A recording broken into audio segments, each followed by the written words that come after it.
What's up, everybody? It's Kid Smooth from Hard Knock Gamers, and I'm back again with another video. And see what fanboy nonsense and chaos make you miss. Remember how last year everybody was talking of DirectX 12, DirectX 12, what it's going to do to the Xbox One, what it's going to do for PC gaming, and you guys just don't know. You guys just forgot. Direct 12 is actually here, and it went under our noses just like that.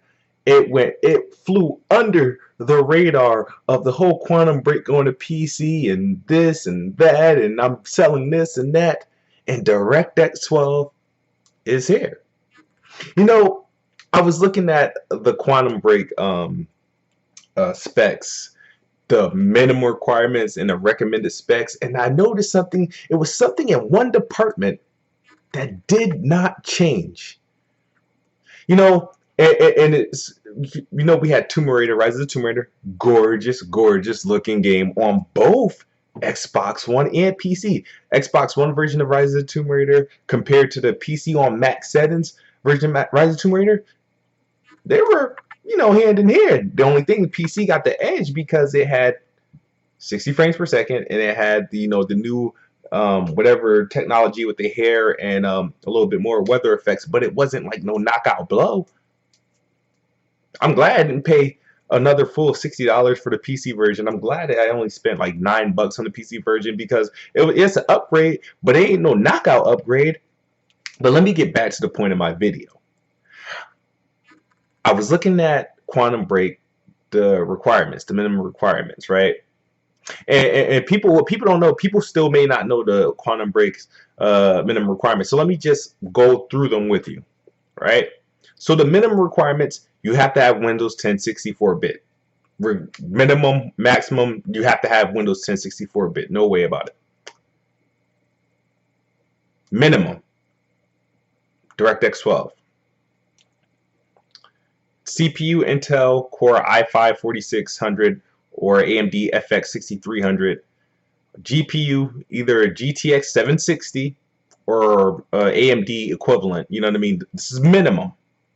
VRAM, video RAM, 2 gigabytes. RAM 8 gigs, and then at least 55 gigabytes for your hard drive. Now the recommended specs, obviously the operating system has to be Windows 10. DirectX 12. Not DirectX 10, not DirectX 11 on neither requirement. Intel Core i7, or AMD equivalent.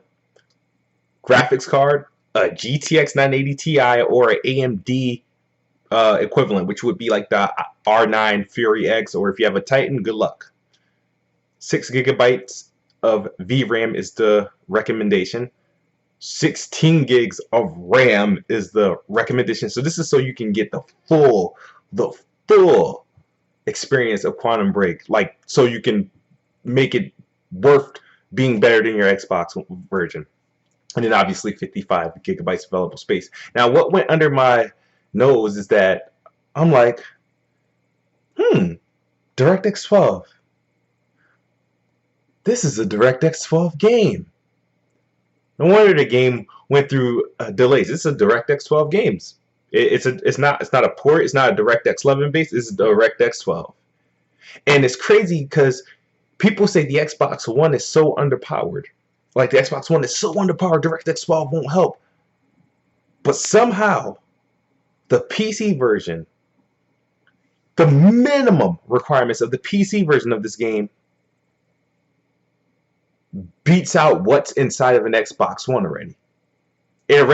So if the Xbox One can play Quantum Break and it look just as good as what we've been seeing as far as gameplay, playable gameplay stuff, the videos and trailers we be seeing,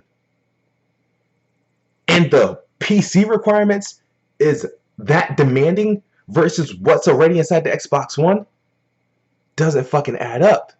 If the Xbox One is such a weak hardware, then the minimum specs should be a little bit friendlier, much more friendlier. You should be able to go back a few generations on your graphics card. Like Tomb Raider has a decent, like, a PC. You don't have to have all the glamour and glory to run Tomb Raider. You don't have to have the glamour. Like, look at freaking XCOM's 2 freaking specs. If I have to go there for a moment with you in comparison, just in comparison, XCOM 2 specs, you can freaking the XCOM 2 specs could probably get you you can honestly run.